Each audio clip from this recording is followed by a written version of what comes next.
Thank you very much, Shahid. Well, we agreed that it was appropriate for the host to go last, and I am glad that Shahid convinced me to keep the refreshments in the kitchen instead of having them all eaten at the beginning. I had to get the record straight here. But then that means I have the distinction of being the last speaker while you've already sat here for quite some time. And so I'm going to speak as quickly as I can. First, to say how pleased we were to have the opportunity to be able to host this event. It is part of the model of dialogue that we had hoped that one occasion would be hosted in a Jewish venue, another would be hosted in a Muslim venue, and so on, that in the interest and in the spirit of true networking and true dialogue, we would all share those aspects of the organization and the coordination. I do want to remind you, and I echo Nuzat's comment about thinking of future programs, that the purpose of this isn't so much to hear from us, and we'll step down very soon, but to hear from you, both in writing on the evaluation forms and in the dialogue of what do you really think we should be doing with these issues and with this kind of a format. Having said that, I was asked to speak a little bit about some of the very practical sorts of issues that the League deals with and the way we do that, and also to suggest some examples of ways people have been working together in a very concrete way. The League for Human Rights of B'nai B'rith Canada is the arm of B'nai B'rith that works on domestic human rights issues. And we do that in three ways. We say that our mandate, our goal, is to combat racism, stereotyping, prejudice, anti-Semitism, of course, and all forms of discrimination, and to promote human rights for all Canadians. We do that in three main ways, and I think that any group that wants to participate and hear more about that also could look at these three avenues, and we have heard really from each of the speakers about those various avenues. One is the legal legislative route, where we not only need to know a lot about the law, but also work together to strengthen the human rights laws in this country and to ensure that the strides that have been made in the last 20 years are not eroded any further than they already are. And so we use very practical lobbying techniques, writing briefs, providing the data so that people who are in political positions and so on cannot get away any longer with saying, well, it's merely the perception of your group that there has been discrimination. But we, in fact, concretize that. Another way, and you'll know that this isn't in order of importance, is through education. Again, we heard from some of the panelists of the importance, right from the earliest childhood level on, of what has to go on in the schools and in public education to turn around stereotypes, for people who have not had contact with each other to continue with their views of what they think the other religion is about without actually speaking to people firsthand, sharing, asking some of those questions that Rabbi Marmer spoke about, getting some of the discrepancies cleared up in a very open, honest way. And thirdly, the intercultural, interracial coalition building, dialogues, not just talk, but also action. And so very briefly, the idea of finding common ground so that people can work together. I want to give you an example that perhaps we can all build on. Many of you right here in this room will recall that it was right at the height of the Gulf War. It was a Friday, I'll never forget the day. We opened up the newspapers to read of harassment of Arab and Muslim Canadians because of the style of their dress, the sound of their name. People who had talked to each other previously in school boards were now shunning each other, even if they had been involved in the anti-racism movement. But that very same day, our phone was ringing off the hook because in North York alone, there were 7 acts of threats, 7 acts of vandalism, in addition to threats that had happened in Jewish institutions right here. What did we do? In keeping with our mandate, picked up the phone at the same time as we dispatched people to go to the Jewish schools, to the synagogues, to assist with security, with helping the victims and the people who were feeling very nervous. At the same time that we dispatched people who could offer that assistance, we picked up the phone and called our colleagues and friends in the Arab Canadian community, the Muslim Canadian community, to say, how can we work together to ensure that human rights are not violated in this country? Human rights and civil rights, because we were finding, too, that there was talk of police harassment and RCMP harassment and so on. I must tell you, and here's a name that you would know, when I phoned my colleague in the anti-racist education movement, Zubida Vahid from the Peel Board of Education, she said that at that moment she had tears in her eyes because just the night before, she had told someone who called her in the middle of the night in Mississauga, a doctor whose name was rather Middle Eastern sounding, who got a bomb threat in the middle of the night, that she had just said to him, after the police were called and so on, that he should call B'nai B'rith because they would be able to help. And he was taken aback. He said, you mean they might assist me? And we used that as the model also for the outreach. Within a few days, we had leadership in the Muslim and Arab community sitting right here in our building, again, with the kind of sensitivity that we had to assure our colleagues that even our bags were being looked into then. But again, the sensitivity so that there wouldn't be any misunderstanding. And we sat down to talk about,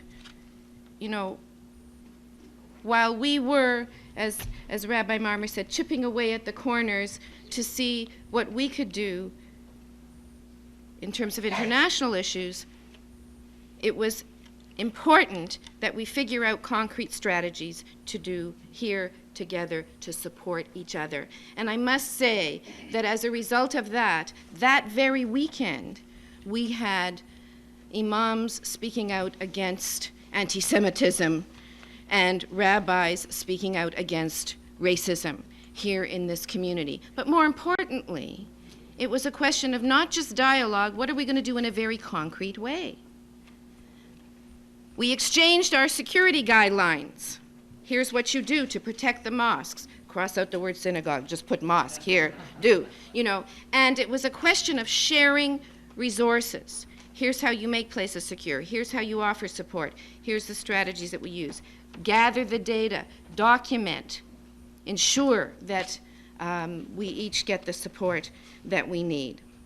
That also led to a program to educate educators, a joint program, because there was so much going on in the schools and the stereotyping and the resentment that we launched within, I think it took us 10 days to pull it together, a major program for all of the school boards in this Greater Toronto area with guidelines as balanced as they could be, because there's always that line that you have to walk, so that people could handle the fears and the anxieties and the threats of the children in the school system. I must say that the politicians who took a lot longer to get their act together, yes, they sent their commendations. Isn't it wonderful that people are working together? What do you think we can do?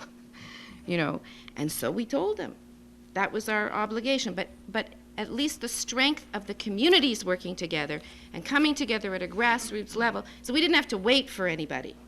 In this day and age of declining resources, we are committed to sharing what minimal resources we have so that we can ensure that this is the kind of country in which we all want to raise our children. One of the things that we have learned from research, including research of those who, during the Holocaust, risked their lives to save Jews and to save those who were trying to escape from Nazi persecution. One thing that we have learned is that the people who do stand up and stick their neck out and risk themselves and their reputations, even amongst their own community or from the authorities, have certain things in common.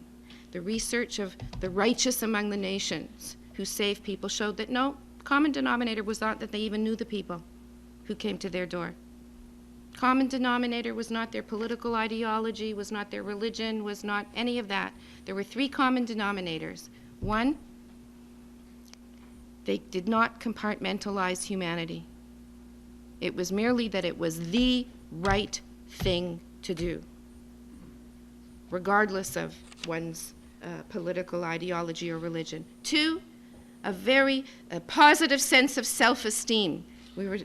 I'm sorry, I forget who had mentioned it, but the sense of needing to have a sense of self first. Everybody, a sense of self, one's own religion, one's own identity, one's own, and feeling good about that. And third, most of them were mavericks. They were willing to stick their neck out. They were willing to stand up for what was right, even if it was at great personal risk. And so as Nuzat had said, in the battle against racism, stereotyping, prejudice, we believe that the protection, the prevention, and the partnerships are what is so important. Just a few quick facts. We now know our audit of anti-Semitic incidents shows that although we have come a long way, there's no question about it, that overt incidents in the last few years have increased because of the backlash at an all-time high since we began gathering those statistics 14 years ago. We know, as Nuzat has said, that there is a tremendous backlash. What she didn't happen to mention, she was introduced as a former civil servant, it's because the Employment Equity Commission has been disbanded because of the hot buttons that were pushed and who was blamed, and in terms of the power that was able to be gleaned there. So there is that backlash. Groups such as ours internally are being pitted against one another. And the media is wanting to take advantage of that. The media likes nothing better than to promote racism, violence, people denouncing each other. When we were asked to denounce some of the youth groups, and someone was running behind me with a microphone saying, I wasn't giving him the right 30-second soundbite. To do the denouncing. I finally turned around. He turned off the microphone, and I said, where were you when we sent out a press release saying Muslims, blacks, and Jews unite in employment program for racial minority youth? And he went, oh, boring. So you see, on the one hand, where we thought to ourselves, I must admit, why all this letting the media know before we really get started with the dialogue? It seemed a little bit premature. But on the other hand, one of the other concrete strategies that we need to use is to have the media promote the positive dialogue, the positive relations. And so we do whatever we can to promote that as quickly as we can.